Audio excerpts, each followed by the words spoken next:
একটু ছ্যাঁকাতেই কতটা কষ্ট হয় আমাদের, আর জীবন্ত দগ্ধ হয়ে এভাবে তিলে তিলে মৃত্যু। একজন নয়, একাধিক। আনন্দপুরের কাছে নাজিরাবাদে দুটি গুদামে ভয়ঙ্কর অগ্নিকাণ্ডে যখন স্বজনহারাদের কান্না বাদ মানছে না, তখন অগ্নিকাণ্ডে কার্যত ধ্বংসস্তূপে পরিণত হওয়া এই গুদাম দুটি কি বেআইনিভাবে তৈরি করা হয়েছিল?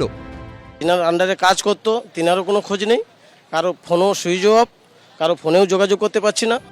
ইস্ট ক্যালকাটা ওয়েটল্যান্ড অর্থাৎ জলাভূমি বুঝিয়ে তৈরি করা হয়েছিল অভিশপ্ত এই দুটি গুদাম। সোনারপুর উত্তর বিধানসভা কেন্দ্রের অন্তর্গত নাজিরাবাদ, খেয়াদা এসব বিভিন্ন জায়গায় যেগুলো জলা জমি বলে পরিচিত, সেই সব জলা জমিতে কিন্তু একাধিক কারখানা, একাধিক গোডাউন কিন্তু বেআইনিভাবে নির্মিত হচ্ছে। এবং সেই বেআইনি নির্মিত কারখানা এবং গোডাউনে যখন আগুন লেগে যাচ্ছে, যখন মৃত্যুর ঘটনা ঘটছে, তখন প্রশাসন নড়েচড়ে বসছে। কিন্তু যেভাবে নাজিরাবাদে এই যেখানে যে গোডাউনের মধ্যে অগ্নিসংযোগের ঘটনা ঘটলো, যে ক্ষেত্রে একাধিক মৃত্যুর ঘটনা সামনে আসছে, একাধিক খবর পাওয়া যাচ্ছে, সেক্ষেত্রে এই সব গোডাউনগুলো বর্তমানে ভাঙার কাজ চলছে, সেই গোডাউনগুলো কিন্তু সম্পূর্ণ বেআইনি। প্রায় 30 ভাগ ইস্ট ক্যালকাটা উইটল্যান্ড ভরাট হয়ে গেছে এবং সেখানে নির্মাণ হয়েছে বা হচ্ছে। আমাদের রাজ্যে বেআইনিটাই এখন আইন। ওই যে বললাম, ভোট ব্যাংক, নোট ব্যাংক, দুটো ব্যাংক যদি একসাথে চলে আসে এবং সেটাকে কেউ তো হতে দেউলিয়া হতে চায় না।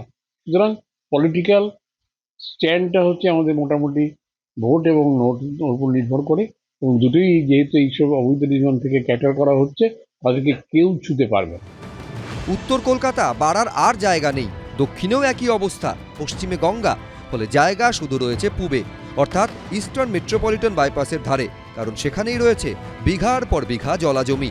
দক্ষিণ কলকাতার রবীন্দ্র সরোবর যদি কলকাতার ফুসফুস হয়ে থাকে, তাহলে পূর্বের এই বিস্তীর্ণ জলাভূমি হচ্ছে কলকাতার কিডনি, আর এখানেই বেআইনিভাবে জলাজমি ভরানোর অভিযোগ উঠেছে। এই যে সমস্ত বেআইনি কাজকে দিনের পর দিন আপনার মদত দিচ্ছে দুঃখজনকভাবেও সরকারি দপ্তর। আমরা বারবার কথা বললে পরিবেশ কর্মীরা পাগল, পরিবেশ কর্মীদের বুদ্ধি নেই, পরিবেশ কর্মীরা উন্নয়ন বিরোধী, এসব আবল তাবল কথা বলে এই প্রশাসকরা এড়িয়ে যাওয়ার চেষ্টা করছে। বাস্তবে এই নাজিরাবাদ অঞ্চলটা, পুরো অঞ্চলটা জুড়েই একটা বেআইনি কাজ আছে।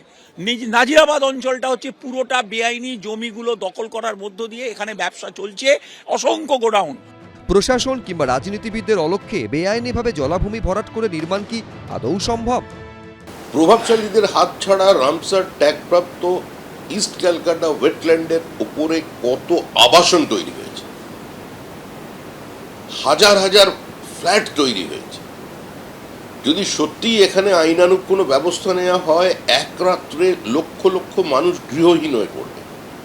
যেখানে নির্মাণ কার্য করা যায় না, আন্তর্জাতিক বিধিনিষেধ অনুযায়ী সেখানে করা সম্ভব নয়। তো ভারত সরকারের আইন তো অনেক দূরের কথা, এরা কোনো আন্তর্জাতিক বিধিনিষেধ। শুধুমাত্র টাকার বিনিময়ে জমি ভরাট করছে, এর টাকার ভাগ যাচ্ছে নিচতলা থেকে উপরতলা পর্যন্ত। নেতা, মন্ত্রী, শান্তি, MLA, MP, Kalighat, Camac street, কেউ বাদ যায় না এই টাকা নিতে। দমকল মন্ত্রী বলছেন জলা জমি ভরাট হচ্ছে কিনা তার দেখার দায়িত্ব নয়, কিন্তু প্রশ্ন হচ্ছে তাহলে দেখবে কে? যার দেখার দায়িত্ব তিনি কি দেখেও চোখ বন্ধ করে আছেন? ওয়েটল্যান্ডের মধ্যে যদি কারখানা হয়ে থাকে, এটা ফায়ারের সাবজেক্ট না। ফায়ারের সাবজেক্ট হচ্ছে আগুন যেখানে লাগছে সেখানে আগুন নেভানোর কাজ আমাদের। ওয়েটল্যান্ডের জন্য যদি কোনো কারখানা হয়ে থাকে, ওখানে যারা দেখার দায়িত্ব আছে সেটা তারা দেখবে। যদি এমনি ধরনের ঘটনা কিছু হয়ে থাকে, সেটা আইনগত যা ব্যবস্থা আছে সেটা নেওয়া হবে। সেখানে কি ছিল, কি হয়েছে, দুপক্ষের বক্তব্য কি, এটা যদি খারাপ ঘটনা ঘটে থাকে, খারাপ ঘটনা সবসময় খারাপ ঘটনা, কিন্তু কার গাফিলতিতে কি ঘটলো সেগুলো নিশ্চিতভাবে পুলিশ প্রশাসন দেখছে, তদন্ত হচ্ছে, এবং যদি কোথাও কোনো অপরাধ বা গাফিলতি থাকে সেখানে যথাযথ আইনি কড়া ব্যবস্থা হবে। সালটা ছিল 1971। গোটা বিশ্বের জলাভূমি সংরক্ষণ নিয়ে একটি সম্মেলন হয়েছিল ইরানের রামসার শহরে।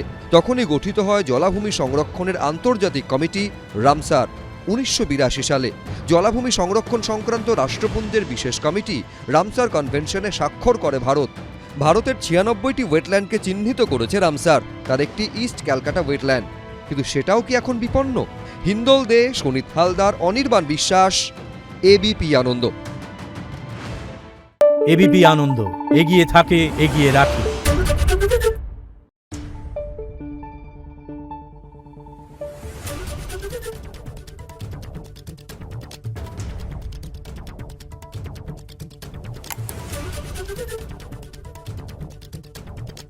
করবেন।